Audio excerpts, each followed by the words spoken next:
지난주에 우리가 눈 감으면 뭐 하자고 그랬죠? 눈 감으면 감사 그랬습니다. 눈 감으면 감사하자. 일주일 동안 어떠셨어요? 잘 하셨습니까? 잘 하셨습니다. 쉬운 분들도 계셨지만 사실은 이렇게 눈을 감았을 때 감사보다 여러 가지 잡다한 생각들이 떠오르신 분들도 많았다고 생각합니다. 심리학자였던 로버트 에번스라는 분이 이 감사를 하기 위해서는 두 가지 요소가 반드시 필요하다. 첫째는 우리에게 유익을 준 좋은 것이 세상에 존재한다는 긍정이다. 그러니까 세상에 참 좋은 게 있다. 또 나는 좋은 것을 이렇게 가지고 있다. 이런 생각이 먼저 있어야 된다는 것이죠. 또 두 번째는 그 좋은 것을 우리에게 주기 위해서 공부한 타자가 있다. 그 좋은 것을 누군가가 내 힘으로 막 해석한 것이 아니라 누군가가 그 좋은 것을 나에게 주었다. 이런 두 가지 요소가 있어야지만이 우리가 감사할 수 있다. 이렇게 이야기합니다. 그러니까 세상을 긍정적인 그런 생각으로 세상을 보고 계시는 분들은 아마 감사가 쉬웠을 거예요. 좋은 게 많다 이렇게 생각하니까 감사가 많았을 것이고, 또 이런 사람은 행복한 시간들을 보내신 거죠. 근데 부정적인 것들이 가득, 부정적으로 자꾸 세상을 보시는 분들은 감사가 어렵습니다. 왜냐하면 불안하니까, 그렇죠? 만족이 없으니까 이게 감사할 수가 없는 것이죠.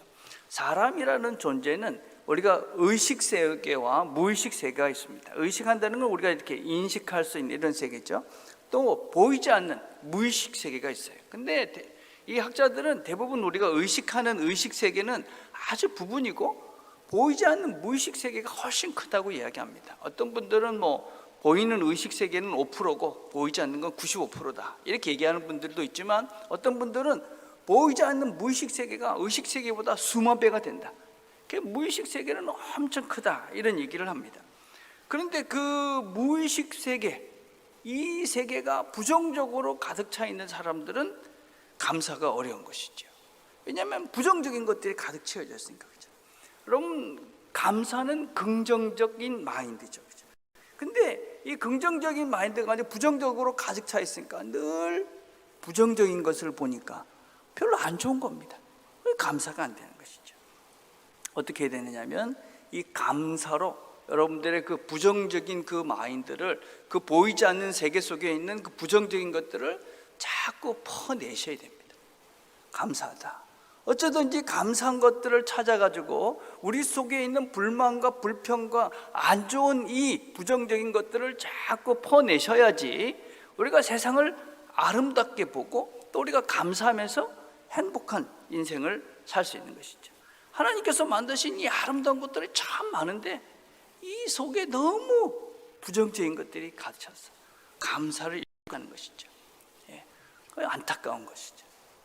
또 우리가 뭘 늘 인식을 해야 되냐면 하나님께서 우리에게 참 좋은 것을 주셨다. 하나님 우리에게 참 좋은 것을 주신 분이다. 이걸 우리가 제대로 알고 바르게 믿고 살면 우리는 감사하는 삶을 살 수가 있습니다. 하나님은 우리에게 좋은 것을 주신다. 여러분, 하나님께서 우리에게 모든 좋은 것을 주신다. 하나님이 가장 좋은 선물, 당신의 아들인 예수님을 우리에게 주셨어요. 예수님, 당신의 아들까지 아끼지 않고 우리에게 좋은 것을 주시는 그 하나님, 그분은 우리에게 늘 좋은 것을 주신다. 대림절 기간입니다. 대림절이라는 것은 영어로 어드벤트라고 그러는데 이건 기다리는 기간이다 이 말입니다. 이 말씀은 우리가 성탄절을 맞이하기 전 4주 동안 오신 주님, 또 오실 주님을 기대하면서 기다리면서 우리가 주님에 대해서, 예수님에 대해서 다시 한번 깊이 예수님 왜 오셨을까, 이런 것들을 깊이 묵상하는 기간이 우리가 대림절, 어드벤트라고 그럽니다. 우리가 이 기간을 보내면서 예수님께서 왜 오셨을까? 예수님은 어떤 분인가? 하나님은 우리에게 무엇을 주신 분인가? 하는 것들을 우리가 같이 생각을 나누면서 우리가 다시 한번 감사할 수 있는 사람으로 새로워져 가기를 바랍니다. 오늘 우리가 읽은 본문은 예수님께서 빌라도에게 재판을 받으시는 그런 장면입니다. 대제사장들과 장로들은 불법으로 예수님을 잡아가지고 그래가지고 빌라도의 법정 앞에 세웁니다. 유대인의 최고 아내들이라는 것입니다. 근데 거기에는 사람을 죽일 수 있는 권리가 없었습니다. 그래서 이 대제사장과 장로들이 이 빌라도, 그 당시에 유대 총독, 로마의 총독이었던 빌라도 앞에 예수님을 끌고 오십니다. 그래서 이 사람이 이런 죄를 지었습니다. 그렇게 고발을 하죠. 그러니까 그러고 난 다음에 빌라도가 예수님께 묻습니다. 빌라도가 묻되 내가 유대인의 왕이냐? 예수께서 대답하여 이르시되 내 말이 옳도다. 우리가 이 장면을 조금 생각을 해보면 조금은 이해가 잘 안 되는 장면입니다. 왜냐하면 지금 예수님은 가장 처참하고 또 비참하고 가장 초라한 모습으로 지금 서 있는 이 장면이 지금 바로 빌라도 앞에 무력하게 서 있는 이 예수님의 모습입니다. 예수님은 보통 때 병자를 고쳐주시기도 했고 오병이어의 능력을 행하시기도 했습니다. 그 오병이어의 능력을 행하니까 사람들이 예수님을 잡아놓고 왕으로 삼으려고 했습니다. 예수님은 그 자리를 피하셨습니다. 병자를 고쳐주시고 난 다음에는 아무도 이런 이야기를 하지 마라. 그래서 당신의 능력이 나타나고 굉장했을 때는 사람들에게 자신의 정체를 숨기셨습니다. 근데 지금은 가장 비참하고 초라하고 낮아진, 약해진, 어떤 면에서 참 부끄러운 그런 상태에 있는데 빌라도가 묻습니다. 내가 유대인의 왕이냐? 내 말이 옳도다. 어떻습니까? 여러분, 보통 우리가 우리 자신들이 이렇게 부끄럽고 또 이렇게 초라한 모습일 때는 우리 자신을 이렇게 숨기지 않습니까? 저희들이 외국에 이렇게 있을 때 뭔가 이렇게 잘못하고 실수하잖아요. 그러면은 툭 치면서 야, 우리 코리안이라 하지 말고 I am Japanese 이래. 그래서 우리가 이제 우리 자신들끼리 농담을 합니다. 왜냐하면 우리가 우리 자신이 초라할 때는, 부끄러울 때는 정체를 드러내고 싶지 않습니다. 근데 예수님은 지금 가장 부끄럽고 가장 처참한 그런 모습 속에서 내가 바로 메시아다, 내가 바로 하나님의 아들이다, 내가 바로 유대의 왕이다, 이렇게 말씀합니다. 왜 그러셨을까요? 우리가 이런 질문을 함께 한번 해봅시다. 내가 그 현장에 있었다면 과연 나는 예수님을 믿었을까? 그렇게 초라하고 비참하고 볼품없고 나약한 그 예수를 나는 믿었을까? 또 다른 질문은 과연 예수님은 그렇게 초라하고 부끄럽고 어떤 면에서는 비참한 모습을 하고 계시면 하나님의 아들이 아닌가? 그분이 하나님의 아들이라는 것은 과연 그가 능력을 행하고 오병이의 기적을 행하고 병자를 고쳐주고 그럴 때만 그가 하나님의 아들이고, 이렇게 비참하고 초라하고 낮아져 있는 이 모습 속에서는 그는 과연 하나님의 아들이 아니신가? 여러분, 예수님은 능력을 행하고 어떤 면에서는 굉장한 그런 사람인 것 같이 보일 때도 하나님의 아들이시고 하나님이시지만 동시에 초라하고 볼품없고 부끄럽고 낮아져 있는 이 모습에도 여전히 예수님은 하나님의 아들이시지요. 여러분, 예수님을 왜 믿습니까? 그분이 능력을 행할 수 있는 분이기 때문에, 오병이어의 기적을 행하고 병자를 고쳐주실 수 있는 분이기 때문에 그분을 믿습니까? 아닙니다, 여러분. 우리는 그분이 하나님의 아들, 하나님이시기 때문에 우리는 그분을 믿고 그분을 따르고 그분을 믿는 것입니다. 그분이 어떤 상태가 되는 것과는 상관없이 그분은 그분 자체가 하나님이십니다. 교육자 리트리트를 하면서 우리가 한 선교사님 이야기를 했습니다. 아주 훌륭하신 분입니다. 근데 그분은 지금 모 지역에서 국제대학교를 세우고 계십니다. 제 마음에는 사실 참 아쉬움이 많았습니다. 물론 다른 뜻이 있겠지만 과연 그 모습 그대로 더 특별하지 않게, 더 무슨 일을, 무슨 업적을, 무슨 뭔가를 하지 않고 그냥 그 모습 그대로 거기에 계시면 안 됐나 하는 아쉬움입니다. 우리는 왜 우리 자신의 가치를 외적인 성과로, 세상적인 시각으로, 성공으로 드러내야지만이 내 존재의 가치가 있다고 인식하게 될까요? 왜 우리는 특별하게 뭔가를 세우고 뭔가를 만들고 뭔가 사람들이 보기에 그럴싸한 것들을 해야 내가 그리스도인다운 성공을 했다고 그렇게 우리는 인식을 하고 있을까요? 큰 교회를 짓고 큰 병원을 짓고 큰 학교를 세우고 뭔가 이름을 내고 조직을 만들고 그래서 뭔가 세상적인 것을 해냈을 때 저 사람은 좋은 그리스도인이라고, 성공한 그리스도인이라고 그렇게 착각하도록 만드는 그런 그리스도인들이 우리가 되지 않았나. 왜 그냥 그 사람 자체, 그분은 참 훌륭하신 분이야, 그분은 참 좋은 그리스도인이야, 그분 자체로 영향력과 의미를 가지면 안 될까? 예수님은 사실은 아무것도 남긴 것이 없습니다. 교회 건물도 어떤 조직도 책 한 권도 남긴 것이 없지요. 제자 몇 명 남긴 것이 그분의 전 인생에서 남긴 유일한 것들이었습니다. 성경에 어디에도 우리를 향해서 멋진 교회를 지어라, 큰 교회를 지어라, 큰 학교를 세워라, 큰 병원을 지어라, 뭔가를 우리 보고 외적인 그 무엇을 하라고 이야기하는 것은 하나도 없습니다.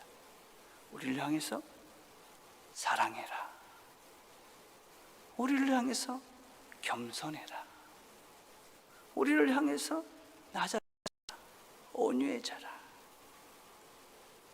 예수님은 우리가 큰 교회를 세웠기 때문에, 큰 업적을 남겼기 때문에 우리가 그분을 따르는 것이 아니라 그분은 우리를 사랑하셨기 때문에, 그분이 우리를 위해서 기꺼이 낮아지셨기 때문에, 그분이 어떤 세상의 모든 분보다도 겸손하신 분이기 때문에 우리를 기꺼이 섬겨주신, 죽음으로 우리를 섬겨주신 그분을 우리는 따르는 것입니다. 그분이 하나님이시기 때문에 예수님이 지금 이 현장에서 빌라도 앞에서 초라한 모습으로, 낮아진 모습으로, 부끄럽지만 비참한 그런 모습으로 이렇게 말씀하는 것이죠. 나는 하나님이다. 너희들 보기에 아무것도 없고 가장 낮은 자리에 있고 내가 너희들 보기엔 부끄럽고 비참해 보일지 모르지만 나는 하나님이다. 내가 입고 있는 옷이나 내가 가지고 있는 지위나 내가 가지고 있는 지식이 나를 하나님으로 만드는 것이 아니라 내가 하나님이다. 그럼 우리에게도 하나님께서 그렇게 말씀하시는 것이죠. 너희들이 입고 있는 옷이나 집이나 차나 지식이나 학이나 이런 것이 너가 아니다. 너는 하나님의 사랑받는 자녀다. 그것이 너희들이다. 우리의 정체성은 우리가 입고 있는 옷이 아닌 것이지, 우리의 정체성은 우리가 가지고 있는 학위가 아닌 것이죠, 우리의 정체성은 내가 살고 있는 집이 아닌 것이죠, 내가 살고 있는, 내가 타고 다니는 차가 아닌 것입니다. 우리는 우리 자체가 하나님의 사랑받는 하나님의 자녀인 것이지. 우리의 진정한 그리스도인으로서의 영향력, 의미는 무엇이냐? 그 사람 자체에 있는 것이지. 그 사람 자체. 사랑하며 사는가? 무엇을 내가 갖고 있느냐보다, 무엇을 잊고 있느냐보다 우리의 정체성은 내가 지금 사랑하고 있는가? 내가 지금 낮아지고 있는가? 나는 지금 겸손한 사람인가? 나는 지금 희생하는 사람인가? 나는 지금 정직한 사람인가? 그것이 나의 정체성이죠. 이게 그리스도를 하나님으로 믿고 사는 우리 그리스도인의 실제인 것이죠. 나는 지금 무엇을 위해 예수를 따라가고 있는가? 예수님의 무엇을 우리는 지금 따라가고 있는가? 무엇을 담고 싶은가? 예수님의 무엇을 나는 가지고 싶은가? 그것이 나의 실제, 신앙의 실제입니다. 그리고 예수님은 침묵하십니다. 빌라도가 놀랍게 여겼다.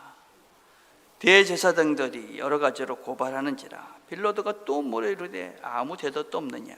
그들이 얼마나 많은 것으로 너를 고발하는가 보라 하되 예수께서 다시 아무 말씀으로도 대답하지 아니하시니 빌라도가 놀랍게 여겼다. 빌라도가 놀랐다.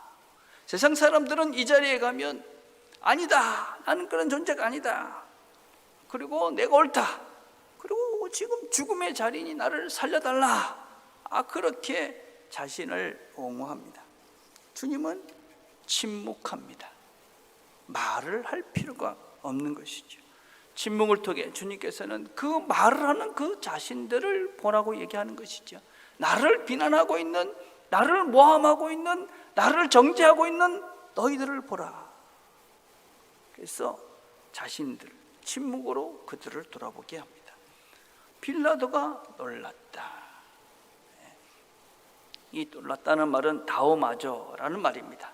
아주 특별한 말이죠. 놀랐다. 이거는 그냥 크게 놀랐다. 근데 그냥 놀라는 것이 아니라 존경하는 마음으로, 언니 어떻게 이렇게 할 수가 있는가 하는 감동과 존경을 담은 놀람을 말합니다. 어떻게 이 사람은 이럴 수가 있을까 하는 감동입니다. 그런 놀람이죠. 그런데 이런 감동을 받는다고, 그렇죠? 이런 은혜를 받는다고 믿음의 자리로 가지는 않습니다. 내 믿음의 방향이 어딘지, 그 방향이 정해지지 않으면 아무리 우리가 감동을 받았다 할지라도 그 사람의 삶은 변화가 일어나지는 않습니다. 행동하지 않습니다. 그러면서 빌라도는 예수님을 놓아주고 싶었죠. 그래서 바라바라는 사람과 예수님을 놓고 유대인들에게 선택을 하게 합니다. 유대인의 관례대로 한 사람을 어떤 죄인도 풀어주는 그런 관례가 있었습니다. 빌라도는 이 예수를 풀어주기를 원해서 이 사람을 이야기합니다. 빌라도가 대답하여 이르되 너희는 내가 유대인의 왕을 너희에게 놓아주기를 원하느냐? 이 사람을 놓아주면 되겠느냐? 그렇게 얘기하니까 사람들은 바라바를 원합니다. 그러나 대제사장들이 무리를 충동하여 도리어 바라바를 놓아달라고 하게 하니 사람들은 바라바를 놓아달라, 가장 간악하고 무고한 이 바라바를 놓아줘라, 예수님 대신에.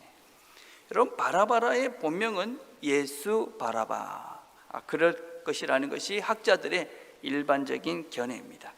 예수라는 말은 당시에 아주 일반적인 흔해 빠진 이름이었습니다. 여호수아라는 말하고 똑같은 거잖아요. 그래서 예수 바라바, 바라바라는 뜻은 또 아버지와 아들이라는 말이 합해진 말입니다. 그러니까 아버지의 아들이다, 그런 뜻이죠. 그러니까 예수 바라바, 사람의 아들, 예수 그리스도, 하나님의 아들. 빌라도가 지금 하나님의 아들을 선택할래? 아니면 사람의 아들, 인간의 아들을 선택할래? 사람들은 사람의 아들들을 선택합니다. 선택하는 그것이 바로 자기의 정체이지요. 무엇을 선택하느냐? 재물과 하나님을 동시에 선택할 수는 없습니다. 세상을 선택할 것인지 하나님을 선택할 것인지 우리는 선택을 하며 사는 것이죠. 내가 무엇을 선택하느냐? 하나님을 선택하느냐? 그건 신앙인이죠. 재물을 선택하느냐? 물질주의자입니다. 그것을 선택하느냐에 따라서 우리는 행동하고 말하죠. 나중에 주보를 한번 보십시오. 물질주의자가 되면 감사하기가 어렵습니다. 내가 무엇을 선택하느냐? 그것이 바로 나의 실제라는 것을 꼭 기억하셔야 됩니다. 물질인가? 아니면 하나님 원하시는 하나님인가? 이런 유머가 있습니다. 재벌 기업 총수 2세가 자신을 사랑하는 3명의 여자 중에 누구랑 결혼할까 고민을 했습니다. 그래서 고민을 하면서 3명에게 500만 원씩을 주면서 그 돈을 어떻게 쓰는가 그걸 보고 결정하기로 했습니다. 첫 번째 여자는 그 돈을 가지고 비싼 옷을 입고 고급 화장품을 사고 최고 미정원에 가가지고 아주 아름답게 자신을 꾸미고 왔습니다. 그리고 내가 아름다워야 당신이 행복할 것 같아서 나는 이 돈을 나의 아름다움을 위해서 다 썼습니다. 그렇게 얘기했습니다. 두 번째 여자는 남편이 될지 모르는 그 남자를 위해서 모든 돈을 그 남편을 위해서 다 썼습니다. 나에게서 당신이 제일 소중하기 때문에 나는 이 모든 돈을 당신을 위해서 썼습니다. 마지막 여자는 500만 원을 불려가지고 1000만 원을 만들어 왔습니다. 그래서 나는 아주 지혜로운 여자입니다. 여러분 같으면 누구를 선택했을 것 같아요? 남자는 열심히 고민을 하고 난 다음에 제일 예쁜 여자를 선택했다고 합니다. 사람들은 막 이성적으로 생각하고 결정하고 선택하는 것 같지만 본능적으로 선택합니다. 본능적으로 선택한다. 여러분, 그 본능이라는 것이 무엇이냐? 그게 바로 자기 자신입니다. 우리가 막 신앙적으로 생각하고 막 그래도 결국 결정은 자기의 정체성을 가지고 결정하는 것이죠. 그게 나입니다, 여러분. 내가 결정하는 그 순간 그게 나다라는 걸 잊으시면 안 됩니다. 우리는 이런저런 폼을 내면서 그럴싸한 핑계를 대면서 여러 가지를 하지만 결정을 할 때 그때 과연 사랑으로 하는가? 정직으로 하는가? 겸손하게 하는가? 그걸 보면, 아니면 나의 이익과 나의 물질을 위해서, 작은 그런 이익을 위해서 내가 결정을 하는가? 선택을 하는가? 그걸 보면 내가 누구다? 나는 물질주의자다. 아니면 하나님을 믿는 신앙이다 하는 것을 스스로 판명할 수가 있습니다. 여러분 자신이다. 우리는 아직까지 충분히 이렇게 좋은 것을 선택할 만큼의 사람들이 덜 됐죠. 다 그렇습니다. 그래서 어떻게 해야 됩니까, 여러분? 멈추고 생각하고 선택하셔야 됩니다. 멈추고 기도하고 선택하십시오. 무슨 말을 하시기 전에, 무슨 결정을 하시기 전에, 무슨 행동을 하기 전에 멈추십시오. 그리고 기도하십시오. 그리고 선택하십시오. 이 훈련을 우리는 하나님 앞에 서는 날까지 해가셔야만 합니다. 그래서 우리가 하나님이 원하시는 것이 무엇인지를 깨닫고 그것을 선택해 가는 것이 신앙인이고, 그렇게 선택해 갈 때 우리가 하나님이 원하시는 사람으로 새로워져 가는 것이지. 빌라도가 예수님이 무죄인 것을 알았지만 군중의 마음을 얻기 위해서 예수님을 십자가에 내어줍니다. 15절에 보니까 빌라도가 무리에게 만족을 주고자 하여 바라바는 놓아주고 예수는 채찍질하고 십자가에 못 박히게 넘겨주니라. 인간의 악함을 우리가 보는 것이죠. 우리가 조금만 생각을 해보면 예수님을 십자가에 못 박을 아무런 이유가 없다는 것을 우리는 잘 압니다. 근데 이들은 예수를 십자가에 못 박으라고 소리를 지릅니다. 제사장들은 자기의 뜻대로 됐을 것이다. 빌라도는 자기가 결정을 잘해서 이 군중들을 잘 무마했을 것이다. 그렇게 생각했을 것입니다.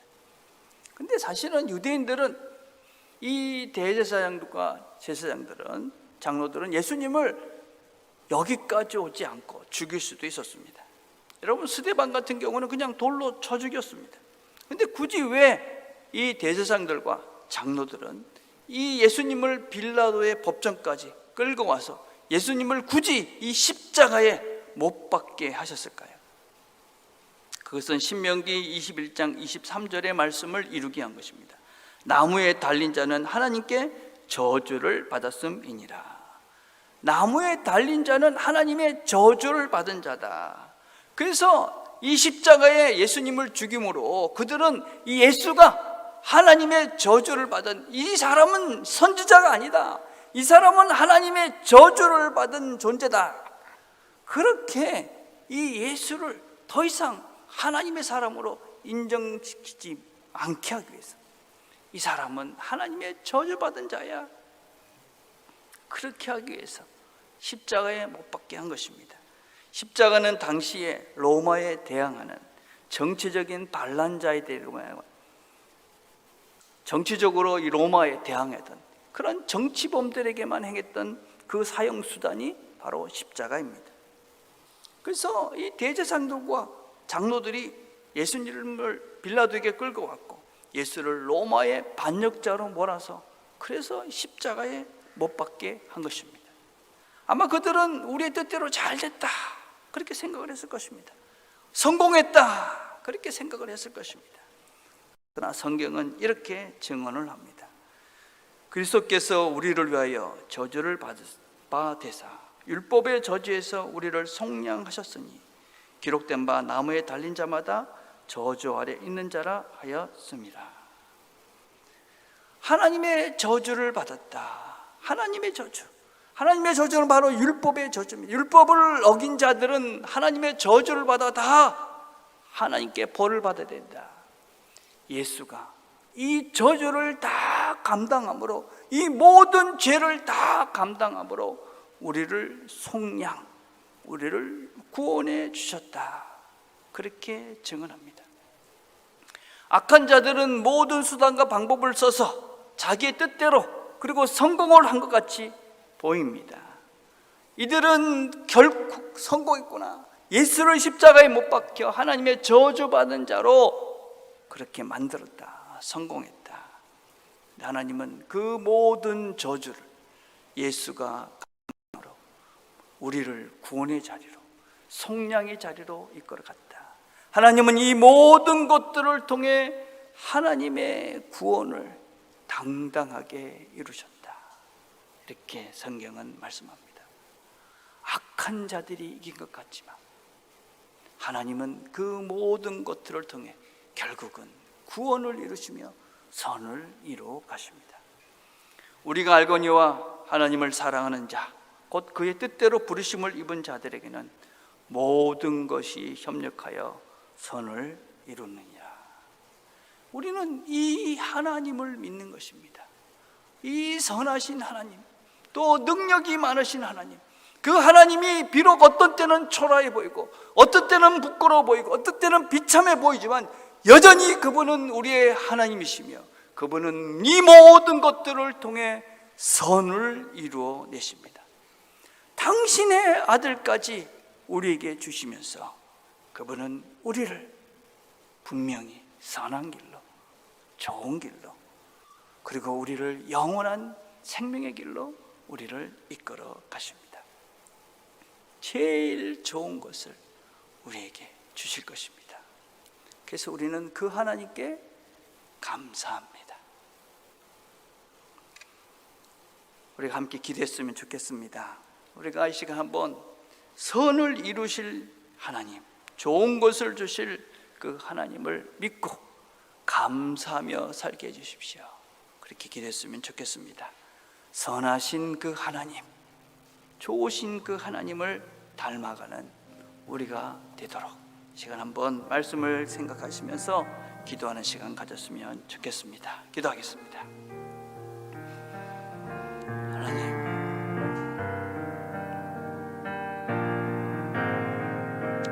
우리와 함께 말씀을 나눴습니다. 하나님 아버지, 우리가 누군지를 다시 한번, 예수님이 어떤 분이신지를 다시 한번 기억하고, 하나님, 그분이 어떤 모습일지라도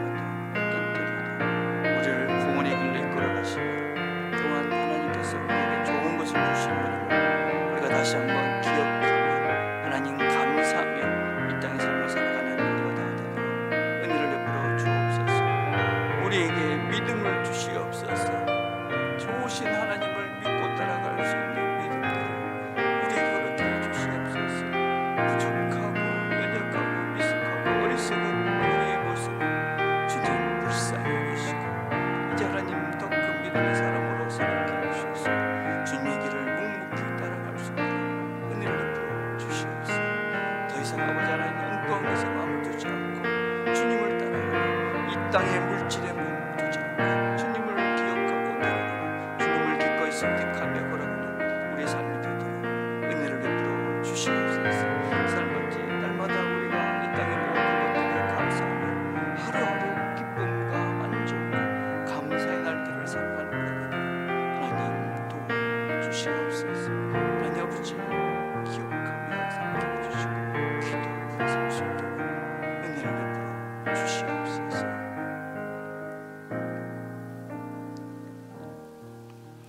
하나님 아버지 감사합니다. 우리가 비록 어리석고 부족하고 미숙하지만 이 모습 이대로 사랑하셔서 하나님의 자녀를 삼아주시니 감사합니다. 우리를 늘 좋은 것으로 인도하시는 하나님, 또 이끌어 가실 그 하나님을 저희들이 믿습니다.